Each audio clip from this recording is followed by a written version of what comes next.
Mm.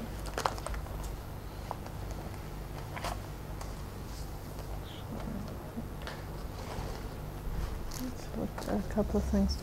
And so, well, I wish to thank and welcome everyone for joining tonight.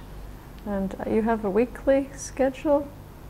You meet together? Actually, I didn't explain about the place. I meant that in Hebrew. יש פה אנשים שהם פעם ראשונה בבית בבית הסנגה. אז ברוכים באים לבית הסנגה של תובנה, שיש פה פעילויות, הרבה פעילויות, אפשר לראות באתר, והם כאן במסגרת של חמישי דרמה, שזה שיחות דרמה פעם בימי חמישי. Yes, so thank you, Adam, right? Yes, and I wish to thank Adam and also Stephen, who's now doing the course in Endor, for offering this opportunity for us to be able to come and meditate here tonight.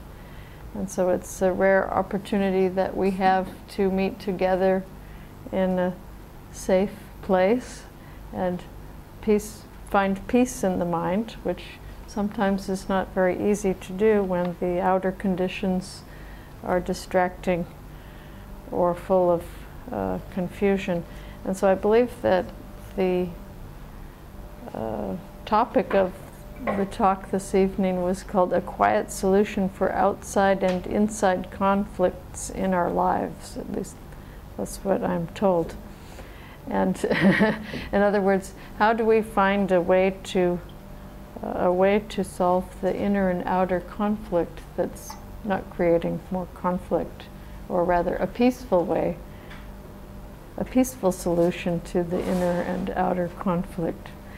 And I can think of no other way than all of those teachings that the Buddha handed down, although there are other ways. But from my experience in studying with Ajahn Tong, I would like to share some of that with my few notes I have here. As I introduced myself a few minutes ago before we were meditating, my name is Catherine Jindaporn. I'm from Seattle originally, or near Seattle. In 1986, I was inspired to go study meditation with a teacher, and I went to Thailand thinking I would travel later to India to find a guru, but it turned out that the guru or the teacher was in Thailand. And so, trying out a course, I discovered that this was a practice that was very deep and profound and would invite further study before looking for something else. And so I was fortunate to meet Ajahn Tong. I have a little booklet of his which has some pictures of him, and it's an introduction to his teaching, so I'll pass that around and you can look at some pictures and get a little idea of what he does, just from looking at that. There's one with the Dalai Lama, of course. That's nice. And I only have the one copy here, so you're free to take a look at it and pass it around and then return it to me while I'm giving this little introduction. Ajahn Tong is one of the senior Vipassana meditation masters in Thailand now. He's based in the northern region of Thailand. He's now 88, heading to 88, 89, 88 years old. He will be complete this September and leaning into 89 after that. He was born in 1923. He ordained as a novice at the age of 11, and then again as a monk at the age of 20. And like Ajahn Chah, who's another foremost master in Thailand, he demonstrated his vocation at an early age. When he was a small child, he would dress up in his mother's sarongs and dress up like a monk. And this is one story we're told. And he would play like a monk when he was maybe 3 or 4 years old. His parents passed away at an early age, and so he entered the order In the year 1954, 55, 56, he studied with the Master Mahasi Sayadaw in Burma and was given the meditation method to bring back to Thailand along with another three foremost masters from Bangkok. I believe of these monks only one is still alive, Ajahn Sopin, who teaches sometimes in Mexico, and Ajahn Tong. The other two have passed away in 1989 and 1990, I believe those other masters passed. And so for Thailand, there are several masters who teach a Mahasi Sayadaw method. One Burmese master named Asapa Patanta Jalaya passed away just recently, and he was in Bangkok also. And so there, now you can find Lompa Jalan in Amphoe Temple, which is towards central, the central region of Thailand. Otherwise, it's of the direct line. We have Ajahn Tong, and as far as I know, he's the remaining of the original pioneers of bringing Thai monks who brought Vipassana into Thailand. When he returned from Burma to Thailand, he immediately opened up a meditation center in his temple. He built a number of rooms for meditators and was open to not only monks but nuns and lay people or village people who were inspired to come and study. A book you could look for is called A Meditator's Diary by Jane Hamilton Merritt, that was written in the 70s, I think, or 60s. She studied with him at that temple. And she doesn't name his name, I don't believe, in this story, but she tells about her meditation experience with him. And from that center, Wat Mang Mang in Chiang Mai, he then found a larger place and built quite a number of rooms in a center called Wat Rampung Tapotaram, which is outside of the city of Chiang Mai. It's near the university in the foothills of the mountains there below Doi Suthep, if you're familiar with Chiang Mai. He stayed in Wat Rampung for 20 years, from 71 until 91, and then he was promoted to his present location, which is 60 kilometers south of Chiang Mai, in a town called Jamtong, where he's the abbot of Wat Pratadsi Jamtong Warawihan, which is a temple that has a very precious Buddha relic shrine inside. And this relic has the history that dates back to the Buddha's time. When he arrived in that temple, there were no meditation facilities, and so in the last almost 20 years, he's developed a large meditation center campus, a scriptural college for monks, novices, and nuns, as well as the convention center for meditation groups. And he teaches courses ongoing, 24 hours a day, 12 months out of the year. It's on a donation basis, and so it's a very large school. At any one time, there may be 300 or more people in the temple. In the international department, which my husband and I developed, we have rooms for maybe 25 people if we pack them together a little bit, but they're individual rooms. We like to keep the students in their own room, and so the facilities are quite nice. We are in the process of building more rooms, because as many rooms as we build, it's never quite enough.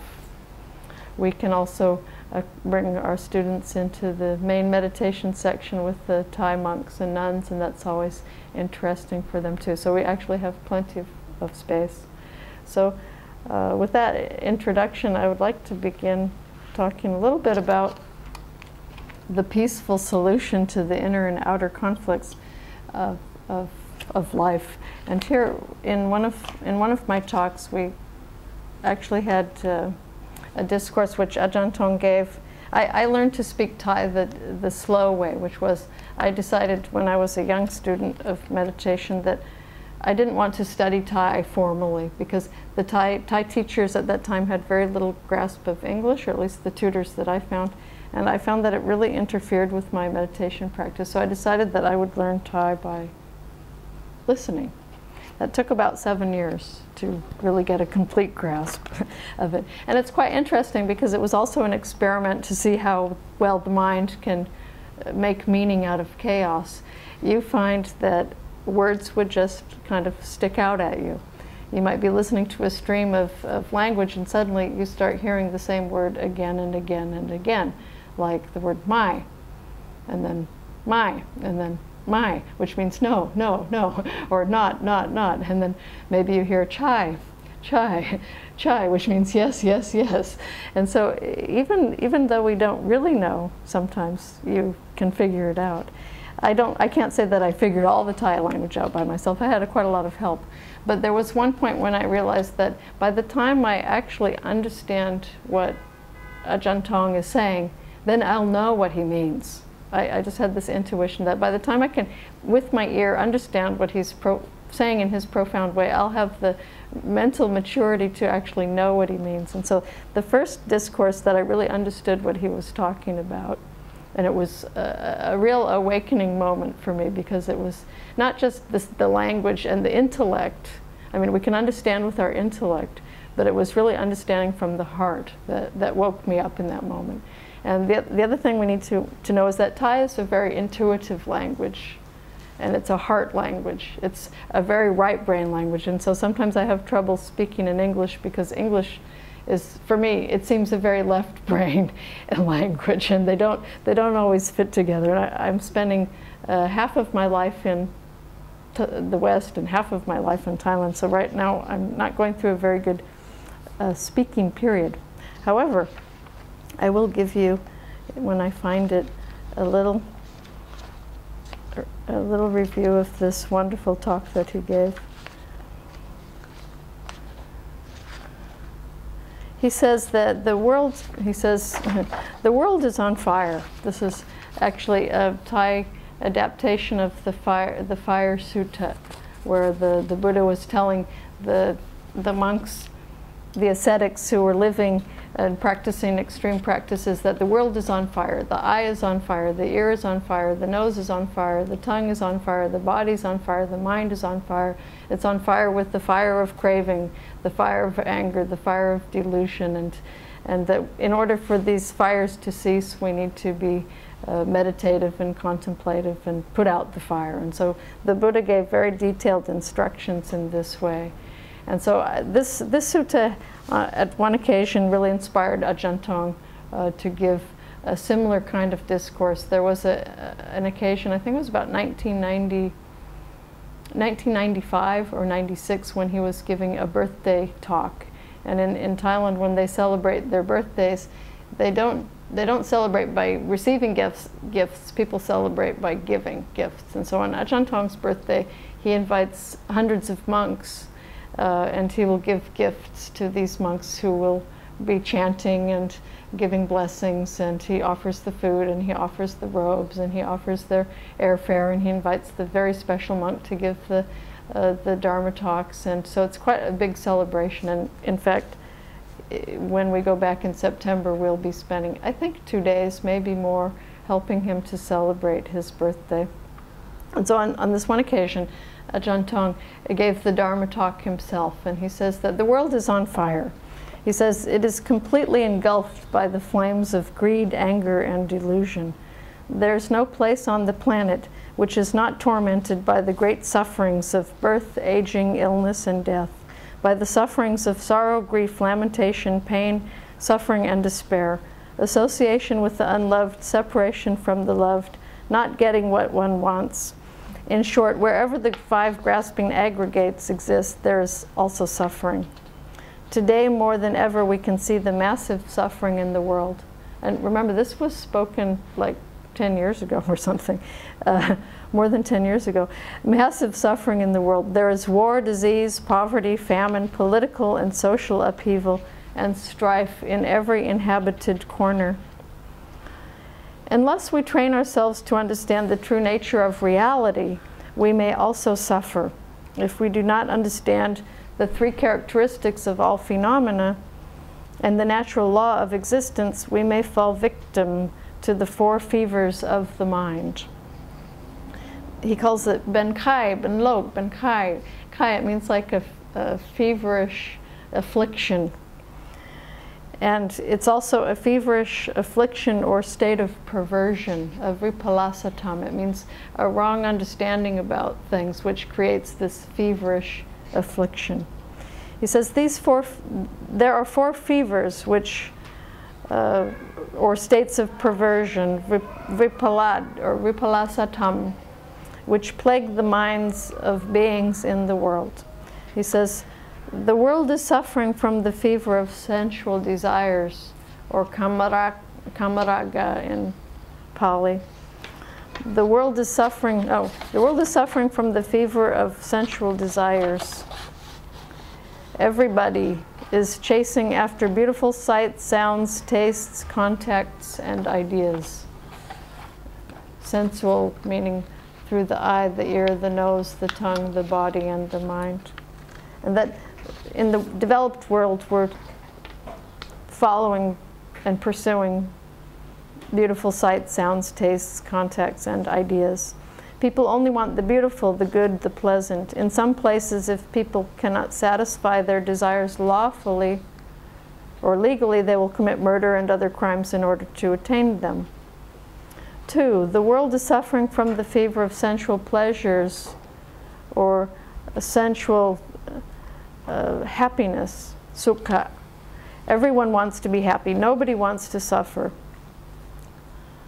The aim of all beings is to be happy. To experience pleasant feelings and avoid unpleasant feelings is happiness. Food, water, clothing, shelter, medicines for the sick bring happiness and ease of living. These things are called necessities or requisites for living. We cannot live very long without them.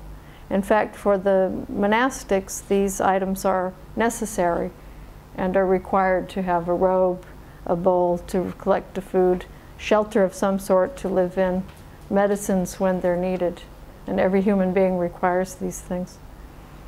Once we have these necessities, we tend towards more comfort. And if we have an excessive desire, this desire for comfort becomes like the aim of life. But once we have the basic necessities, then we need a little bit more happiness. Education, vehicles, refrigerators, electric fans. These pleasant and useful items could be called amenities. When I first arrived in Thailand, there were very few amenities. People lived a very basic existence. An electric fan, a rice cooker, some people had.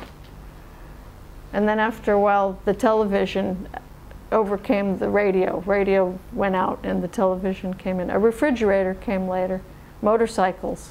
And then soon, as the country developed, it really took off fast. In 20 years, it went from an agrarian culture to a high-tech, like almost first world country in many places. And so it went through an industrial revolution to a technological revolution to an information revolution. And the people survived quite well. It's really surprising. I believe because they're mostly practicing Buddhism, at least culturally speaking. And so they could adjust to the change very quickly. And they also see the emptiness of some of these modern, not so much amenities, but luxury items. We live happily when we have the air conditioner. It makes it easier to do certain things. And yet you still have to work to pay the electricity to keep the aircon going. So there's a balance that we're in. Would it be so simple to go back to having no aircon and only living with the fan? It can be done. It takes a certain kind of awareness and patience. And so this is kind of where Ajahn Tong is pointing in the direction, pointing in this sutta. He's talking about going from a real basic to the super luxury existence that you might find in places like America. Once we have the basic amenities, we might need more happiness. Television, stereos, video games, bigger houses, better clothing, more clothing, newer cars, air conditioners. These are called luxury items. And in some places, perhaps an air conditioner is a necessity where it's very hot. Or heating system in your house where it's very cold.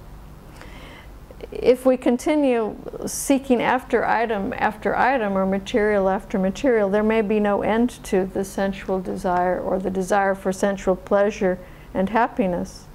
And so this desire is what Ajahn Tong sees as a kind of a fever here, or the attachment to the happiness aspect. 3, the world is suffering from the fever of permanence, or niccang. People tend to have the wrong understanding about the temporary nature of their sensory happiness, that it does come and go. People tend to become addicted to happiness and don't want the happy feeling to change. This is especially common in some material developed countries where money plus materials equals happiness, where the emphasis is on the material acquisition rather than the quality of the life. Here the Thai people in the temple often talk about it's one thing to be impoverished in the body, it's another thing to be impoverished in the mind. He says, Jon Jai, they say Jon Gai, Lua Jon Jai, to be a poor, physically poor, or to be mentally poor. It's worse to be mentally poor than physically poor. And so this is a common phrase that you hear in Thailand. People spend much of their lives trying to maintain the continuum or seeking permanence in the happy, comfortable feelings. Life can be a constant struggle to maintain and sustain the permanent happy feeling. Number 4, the world is suffering from the fever of self, or atta. If we cannot always be happy, we might think something is inherently wrong with us, or we are bad, or that we are bad. People who don't have a happy feeling, people who do not have happy feelings suffer, and they may feel that they are the owners of their feelings.